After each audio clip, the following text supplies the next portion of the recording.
आइए प्रभु के वचन से देखते हैं हम यूहन्ना उसका 15 अध्याय उसकी पहली ऐसे देखेंगे। यीशु सच्ची दाखलता। हालेलुया। यीशु मसीह क्या है? यीशु मसीह ने कहा सच्ची दाखलता मैं हूं और मेरा पिता, और जो डाली मुझ में है उससे वो काट डालता। हालेलुया। हालेलुया। है तो सही लेकिन फलती नहीं है। फिर उसका क्या अभिप्राय हुआ? होने का भी क्या अभिप्राय हुआ? आइए पढ़ेंगे भाई कोई। हालेलुया। हाँ। सच्ची दाखलता मैं हूँ और मेरा पिता किसान है। जो डाली मुझ में है और नहीं फलती उसे वह काट डालता है, और जो फलती है उसे वह छांटता है ताकि और फले। और फले। प्रभु उसकी छटाई करता है, उसकी और बढ़ाता है। परमेश्वर कार्य है मल्टीप्लाई करना, बढ़ाना। और किसको बढ़ाएगा? जो कुछ आप परमेश्वर को सौंपोगे उसको परमेश्वर और बढ़ाएगा और बढ़ाएगा और बढ़ाएगा। अगर आप अपने जीवन को परमेश्वर को नहीं सौंपोगे तो परमेश्वर आपको कभी भी बढ़ा नहीं सकता। तो सच्ची दाखलता मैं हूं और मेरा पिता किसान है। जो डाली मुझ में है और नहीं फलती उसे वो काट डालता है तो सही। दोहराएं, क्या कहा? बोलो बोलो। है तो सही। कितने लोग कहेंगे हम प्रभु को मानते हैं, हम विश्वास करते हैं, हमने विश्वास किया, बपतिस्मा लिया, हम संगति में भी जाते हैं। ये एक होना है लेकिन फलती नहीं है। जीवन उसके लायक नहीं है, जीवन उसको सौंपा नहीं है, तो वो उसको कभी भी छटाई नहीं होगी, वो बढ़ेगा नहीं। जो उसमें है और वो उसमें बढ़ता है, अपने आप को सौंपता है, उसको समर्पित कर देता है, समर्पण का जीवन व्यतीत करता है, तब परमेश्वर उसको बढ़ाता है। वचन के प्रकाशन में जाना बहुत जरूरी है। बाइबल लिखी हुई काफी नहीं है। इस लिखे हुए का आत्मिक अभिप्राय क्या है, यही तो पवित्र आत्मा हमें बताने के लिए आया है। प्रभु की स्वयं की हम देखते हैं, हमारे प्रभु की गवाही है, सत्य का आत्मा आएगा और मेरी बातों में से लेकर वो तुम्हें सिखाएगा। दोहराएं, क्या कहा? अब जब इतनी बड़ी बाइबल लिखकर दे दी हमारे हाथ में, फिर अब क्या सिखाएगा? क्या इसी के साथ चलना होगा? नहीं। मैं तो ये कहता हूं कि ये एक तराजू है। ये तराजू है, ये तोलने के लिए है। संदेश तो कहीं और है। जैसे अभी भाई राम सिंह कह रहे थे, सनातन समाचार, हमेशा अनंत जीवन का समाचार। ये लिखा हुआ नहीं है, ये छिपा हुआ है। अगर ये लिखा हुआ होता तो हमारे प्रभु ये ना कहते, सत्य का आत्मा आएगा, मेरी बातों में से लेकर वो सिखाएगा, इसी में से सिखाएगा।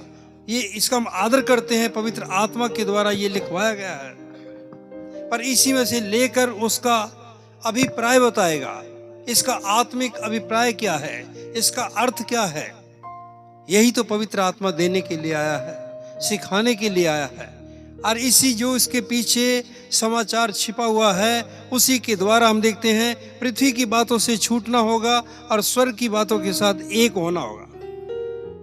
और वचन बिल्कुल साफ है हमारे सामने। दूसरे वचन में लिखा है, जो डाली मुझ में है और नहीं फलती उसे वो काट डालता है, और जो फलती है उसे वो छांटता है ताकि और भी फले। है तो सही।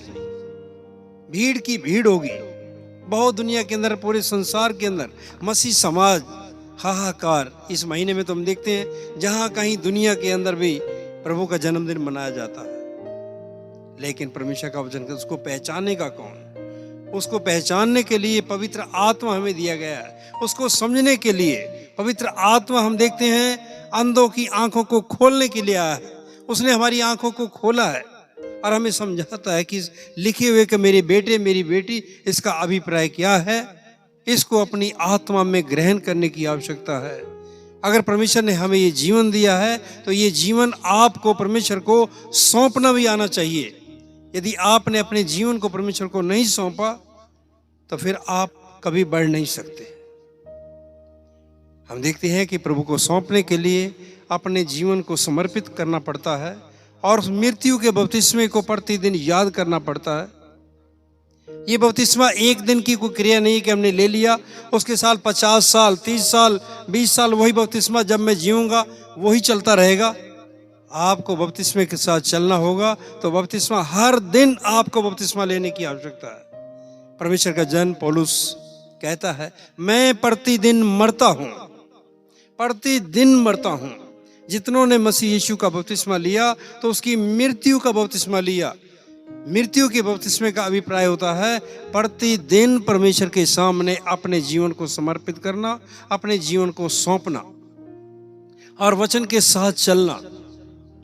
तब हमारे पास स्वर्गीय और आत्मिक परछाई हमारे जीवन में आएगी और हम पृथ्वी की बातों से छूटेंगे और स्वर्गीय बातों के साथ एक होएंगे।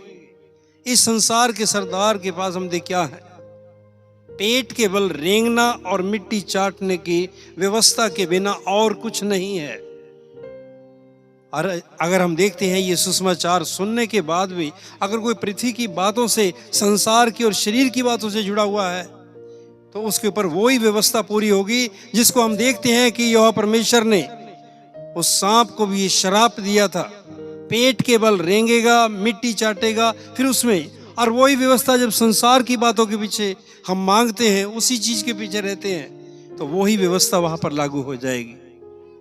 अगर हम कहते हैं कि हम स्वर्गीय हैं, स्वर्ग में जाएंगे, दुल्हन की पहचान है, हम भजन गाते हैं कि हम स्वर्ग जाएंगे, वो हमारा स्वर्गीय दूल्हा है, हम दुल्हन बन के जाएंगे, तो हमारे पास संदेश भी स्वर्ग का संदेश होना चाहिए और वो स्वर्ग का संदेश हमें पृथ्वी से छुड़ाएगा और स्वर्ग के साथ एक करेगा और हम परमेश्वर के राज्य में अनंतता में प्रवेश हो जाएंगे। और एक दिन हमारा प्रभु यीशु मसीह गवाही देने के लिए हमारी आ रहा है। बहुत सारे लोगों को गवाहियां देने का उत्साह होता है, मन होता है, हम गवाही दें।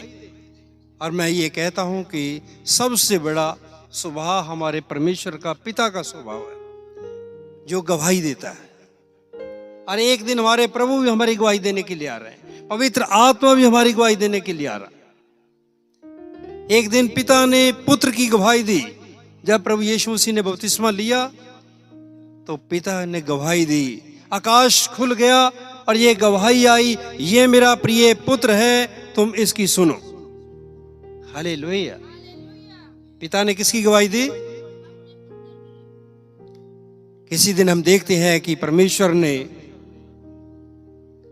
दाऊद की गवाही दी, मैंने एक मनुष्य को चुन लिया है, उसके पिता का नाम पहचान करके बताया, यीशे के पुत्र दाऊद को मैंने चुन लिया है और वो मेरी संपूर्ण इच्छा को पूरी करेगा।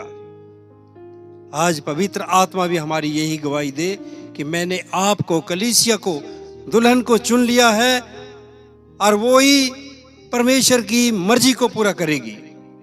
ये सुसमाचार है, सनातन सुसमाचार यही है। पृथ्वी से छूटना है, स्वर्ग के साथ एक होना है। अगर युद्ध विधि के साथ न लड़ा जाए तो युद्ध जीता नहीं जा सकता। विधि होती है, नियम होता है, कोई परमेश्वर की प्रतिज्ञा होती है।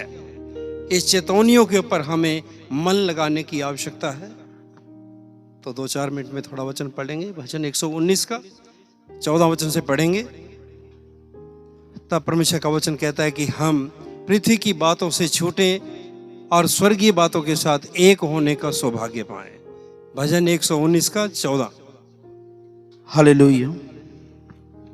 मैं तेरी चितौनियों के मार्ग से मानो सब प्रकार के धन से हर्षित हुआ हूं। हर्षित हो, चेतौनियां, परमेश्वर चेतावनी देता है। विधि के बिना युद्ध सफल नहीं हो सकता। परमेश्वर चेतावनी देता है, हमें चेताता है। हर बुरे मार्ग से परमेश्वर हमें चेताता है। शरीर की बातों से परमेश्वर हमें चेताता है। पाप और बुराई से परमेश्वर हमें चेताता है। और परमेश्वर कहता है कि अपने आप को जांचो कि मसीह तुम में है या नहीं है। हालेलुया। जबकि हमने मसीह को भी शरीर के अनुसार जाना था, तो अब से हम किसी को शरीर के अनुसार नहीं जानेंगे, क्योंकि शरीर के ऊपर मन लगाना परमेश्वर से वैर करना है। ऐसा व्यक्ति ना परमेश्वर के अधीन है और ना ही उसके अधीन हो सकता है। इसलिए परमेश्वर का वचन, उसकी चेतौनियां, उसकी विधि, उसके नियम हमें पृथ्वी की बातों से छुड़ाएंगे और स्वर्ग के साथ एक करेंगे। तब हम पर आपको स्वयं को जीवता और भावता हुआ बलिदान करके चढ़ाएंगे। यही तुम्हारी आत्मिक सेवा है। रोमी 12 के अनुसार अपनी देहों को जीवता और भावता हुआ बलिदान करके चढ़ाओ, यही तुम्हारी आत्मिक सेवा है। तो सेवा कई प्रकार की है। प्रभु हमारा एक है, तो सेवा भी कई प्रकार की है। कई प्रकार की सेवा है, उसको पहचानना है। ये कोई एक प्रचारक की सेवा नहीं है कि प्रचारक ही है या कोई पास्टर है वही सेवा कर रहा है। कलीसिया के अंदर हर व्यक्ति की एक सेवा है। हर व्यक्ति परमेश्वर का दास और दासी होने का सौभाग्य पाने की आवश्यकता है। एक कोई प्रचारक नहीं है कि वही अकेला दास बन के बैठा कि वो मैं एक दास हूं, तो फिर विश्वासियों का क्या काम होगा। आप सबकी एक सेवकाई है। आप भी परमेश्वर की दासी हैं। आप सब परमेश्वर के दास हैं। अपने आप को जाने, अपने आप को पहचाने। जब स्वर्गदूत आया मरियम के पास, तो उसने आकर जो संदेशा दिया, तो मरियम ने यही कहा, मैं परमेश्वर की दासी हूं, मुझे तेरे वचन के अनुसार ऐसा हो। मैं परमेश्वर की दासी हूं। क्या वो प्रचार कर रही थी या कोई कलीसिया चला रही थी या लोगों को संदेश दे रही थी? वो विश्वास था उसका, वो विश्वास करती थी। आज आपके लिए संदेश है, आप सब बहनों के लिए, आप परमेश्वर की दासी का दर्जा है। भाई लोग सब परमेश्वर के दास होने का सौभाग्य पाने के लिए अपने आप को कलीसिया के अंदर अगुवे के साथ मिलकर, अपने अगुवे की आज्ञाकारी में रहकर कलीसिया को और बढ़ाना है, कलीसिया को और इंक्रीज करना है और उत्साहित करें एक दूसरों को। दास की सेवक की मदद करें और सहायता करें। आप कलीसिया का कोई ना कोई हिस्सा हैं। आप कलीसिया के खंबे हैं। आप कलीसिया की कोई ना कोई चीज है। आप कलीसिया के अंदर कोई बर्तन की जगह इस्तेमाल हो रहे हैं। अपने आप को पवित्र आत्मा के हाथ में वो जरिया बना दें और पूरे मन से, सारे मन, सारी बुद्धि, सारी शक्ति के साथ उस कलीसिया में मदद और सहायता करें। इसको कहते हैं अपने अगुओं की आज्ञा मानना, ताकि ये काम वो आनंद से करें, खुशी के साथ करें, ना कि ठंडी आंखें भरते हुए। हालेलुया। आज्ञाकारी पिता, आज्ञाकारी पुत्र से हम देखते हैं पिता आनंदित होता है, उससे खुशी आती है उसको। लेकिन अगर बेटा भी अआज्ञाकारी हो जाए तो पिता का दिल बहुत दुखी होता है। हालेलुया। अगर कलीसिया के अंदर इस प्रकार से अगर लोग उसकी सहायता नहीं देंगे, उस अगुवे की मदद नहीं होगी, तो वो एक ठंडी आंखें भरने के समान ही वो काम कर पाएगा, आगे कभी बढ़ नहीं पाएगा। वो लोगों को अच्छा सुसमाचार नहीं दे पाएगा कि उसके पीछे सपोर्ट नहीं है। क्योंकि कलीसिया का काम है अपने अगुओं की आज्ञाकारी में रहना। जहां भी आप ठहराए गए हों, जो गमला जहां पर लगाया गया है, आप कौन से गमले के पौधे हो, उसको पहचानने की आवश्यकता है। कौन सी जमीन के ऊपर आपको बोया गया है, उसको समझने की आवश्यकता है। आज एक गमले के अंदर आपने एक पौधा लगा दो, कुछ दिनों के बाद वहां से खोदकर किसी और गमले में लगा दो, कुछ दिनों के बाद एक और गमले में बदल दो, फिर और गमले में बदल दो, सूख जाएगा, कोई फल नहीं होगा। अपने बुलाए जाने को पतरस कहता है, अपने चुन लिए जाने, बुलाए जाने को भली भांति पहचानो, अपने जीवन को समर्पित करो, अपने अगुओं की आज्ञाकारी में रहो। अगर युद्ध विधि के साथ न लड़ा जाए, वो युद्ध कभी जीता नहीं जा सकता। हाँ, विधियां हैं, नियम हैं। आगे बढ़ेंगे एक दो वर्ष।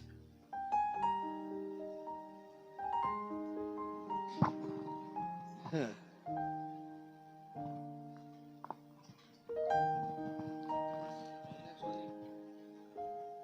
119 का 15 16। मैं तेरे उपदेशों पर ध्यान करूंगा मैं तेरे उपदेशों पर ध्यान करूंगा और तेरे मार्गों की ओर दृष्टि रखूंगा। मार्गों की ओर दृष्टि रखूंगा। मैं तेरी विधियों से सुख पाऊंगा और तेरे वचन को न भूलूंगा। तेरी विधियों से सुख पाऊंगा। ये आपके लिए, मेरे लिए, हम सब के लिए संदेश है। उसकी विधियां, कलीसिया के अंदर किस विधि से चलने की आवश्यकता है, अनुशासन में रहने की आवश्यकता है। हाँ, आगे। अपने दास का उपकार कर कि मैं जीवित रहूं और तेरे वचन पर चलता रहूं। तेरे वचन पर चलता रहूं।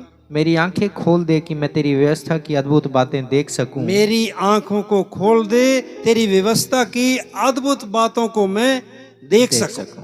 तेरे वचन को मैंने हृदय में रख छोड़ा है कि तेरे विरुद्ध पाप ना कर। हालेलुया। इब्रानियों 13 का 17 पढ़ेंगे। बस इसी वचन को पढ़कर मैं समाप्त करूंगा। इब्रानियों 13:17।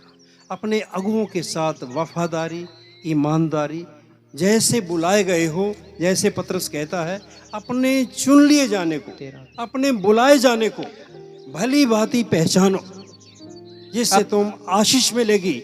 वरना इस दशा में तुम्हें कुछ भी लाभ नहीं होगा। अगर पिता का बेटा अयाज्ञाकारी है ना, तो पिता के आंसू आएंगे, पिता का दुख होगा और उसकी आयु में भी फर्क पड़ जाएगा।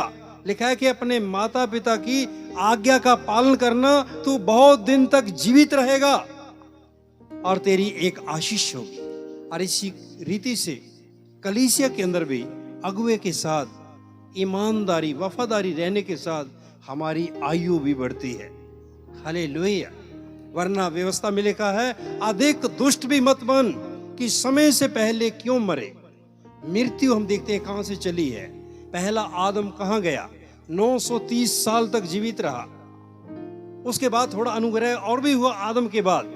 960, 969 साल, मैतुशेलह की 969 साल हुई। फिर जब घटनी शुरू हुई तो आखिर आकर एक व्यवस्था के अनुसार हम देखते हैं 120 साल की आयु फिर ठहरा दी गई है। तो कम से कम आज हमारे लिए एक वायदे के साथ है, गारंटी के साथ है, कम से कम इस व्यवस्था को पकड़े रहो कि मैं 120 साल की मेरी व्यवस्था है। हालेलुया। मेरी आयु है इस पृथ्वी के ऊपर, मैं इसको पकड़े रहूं। इस 120 साल के साथ मुझे स्वर्ग में प्रवेश करना है।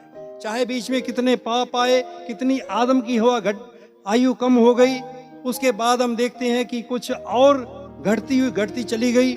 लेकिन जहां पर फिर एक बात की ब्रेक लगा दी गई, जहां रोक लगा दी गई, यहोवा ने उसके लिए एक चिन्ह ठहरा दिया। 120 साल की तेरी आयु रहेगी। आज कलीसिया के लिए, दुल्हन के लिए, हमारे लिए प्रतिज्ञा है, कम से कम इसको संभाल कर रखें। हालेलुया। वरना उसके विपरीत क्या कहा गया है? अधिक दुष्ट भी मत बन, समय से पहले क्यों मरे। अपनी माता और पिता की आज्ञा का पालन करना, ऐसा करने से तेरी आयु भी बढ़ेगी और अधिक कुशल के साथ बहुत दिन तक तू जीवित रहेगा। और अब हम अगुओं के बारे में देखते हैं। कलीसिया के अंदर एक पिता के समान ही अगुए की जिम्मेवारी होती है। कलीसिया को कैसे पालना है, कैसे लेकर चलना है, ये एक जिम्मेवारी है। और ये काम आनंद और खुशी के साथ करें। जैसे पिता को अपने पुत्र के अच्छे काम करने से आनंद, शांति और खुशी मिलती है, ऐसे एक प्रचारक को, एक अगुवे को विश्वासियों के द्वारा दी गई सहायता से आनंद और शांति मिलती है। हाँ, पढ़ेंगे।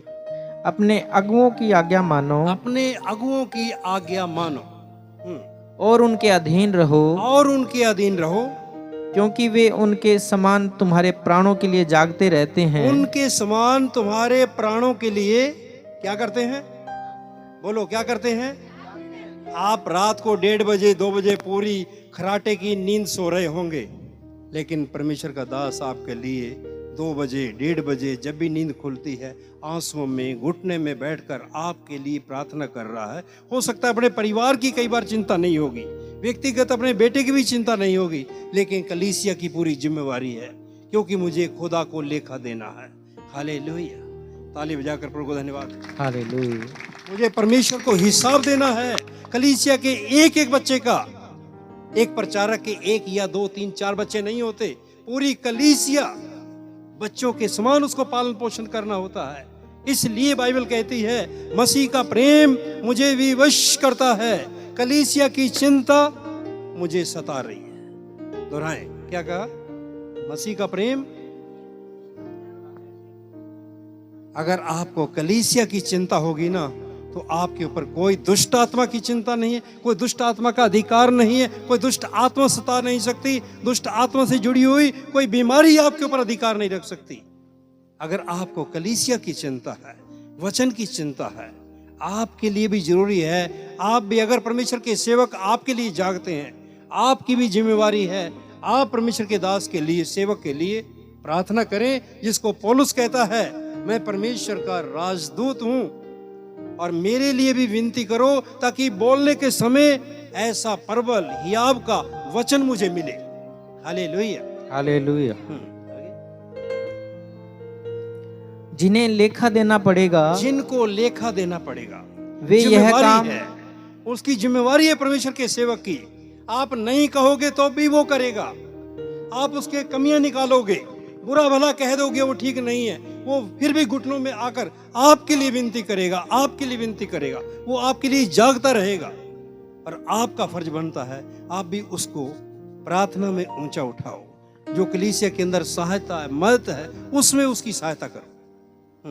आगे, वे यह काम आनंद से करें, ये काम आनंद से करे। बोलो हालेलुया। हालेलुया। काम कैसे करे?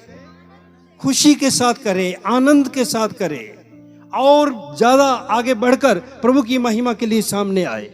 आपकी मदद चाहिए, आपकी सपोर्ट चाहिए। हालेलुया। आगे, न कि ठंडी सांस ले लेकर, क्योंकि इस दशा में तुम्हें कुछ लाभ नहीं। आप ठंडी सांस ले लेकर नहीं। अगर बेटा आज्ञाकारी नहीं है तो पिता क्या कर सकता है? ठंडी सांस लेगा, दुखी होगा, कहेगा मेरा बेटा मेरा कहना नहीं मानता। और ये कलीसिया भी साथ नहीं देगी तो अगुआ काम तो करेगा, लेकिन कहीं ना कहीं ना चाहते हुए भी उसके अंदर से कुछ निकलेगा, और जो निकलेगा ठंडी सांस, उसके द्वारा कोई आशीष नहीं आएगी। हालेलुया। अपने जीवन को समर्पित करते हुए अपने आप को पहचाने, मैं परमेश्वर का दास हूं, मैं परमेश्वर की दासी हूं, मैं कोई साधारण व्यक्ति नहीं हूं, मेरी कोई पहचान नहीं है केवल एक प्रचारक ही वो दास है। नहीं, आप परमेश्वर के दास हैं, आप परमेश्वर की दासी हैं। आप सबकी एक जिम्मेवारी है, कलीसिया में कैसे आना है, क्या करना है, क्या आपकी जिम्मेवारी है, किस रीति से आपका क्या कलीसिया के अंदर क्या रोल है। आइए अपनी आंखों को बंद करेंगे, प्रार्थना करेंगे। हालेलुया। इस बात को याद रखना, वो काम आनंद के साथ, खुशी के साथ करें, ना कि ठंडी आहें लेते हुए। इस दशा में तुम्हें कुछ लाभ नहीं होगा। पिता आपका धन्यवाद करते हैं आज के समय के लिए। पिता आपका धन्यवाद, आज की सभा के लिए प्रभु आपका धन्यवाद करते हैं। जो भी प्रभु आपने कहना था आपने प्रभु कहा, और आपका हर बच्चा प्रभु इस वचन के ऊपर चलने का अनुग्रह पाए। प्यारे परमेश्वर, अंधकार की शक्तियां प्रभु यीशु के नाम से दूर हो जाए। प्रभु इस थोड़े से समय के लिए पिता आपके नाम को महिमा मिले। जो कुछ भी वचन कहा गया, सुना गया, धन्य है जो वचन को पढ़ते हैं, धन्य है वो जो सुनते हैं, धन्य है जो भविष्यवाणी की बातों के ऊपर विश्वास करते हैं। प्यारे परमेश्वर, आपके नाम को महिमा मिले। आपके पुत्र यीशु के नाम से पिता हम आपके पास आते हैं। अंधकार प्रभु यीशु के नाम से दूर हो जाए। इस सभा के लिए, इस कलीसिया के लिए, यहाँ रहने वाले हर एक बच्चे के लिए आपकी आशीष हो। इस गांव के ऊपर प्रभु आपकी आशीष हो। प्यारे परमेश्वर, जो नहीं जानते वो जान पाए। प्यारे परमेश्वर, यस मेरे खुदा, आपके नाम को महिमा मिले। सारा समा आपके पवित्र हाथों में देते हैं। प्यारे परमेश्वर, आपके नाम को महिमा मिले। आगे जो कुछ कहना है प्रभु आप अपने अनुग्रह से कहवाएं और आपके नाम को महिमा मिले। इस विनती प्रार्थना को पिता आपके इकलौते बेटे हमारे उद्धारकर्ता यीशु मसीह के नाम से मांगते हैं। आमीन। आमीन। ताली बजाकर धन्यवाद।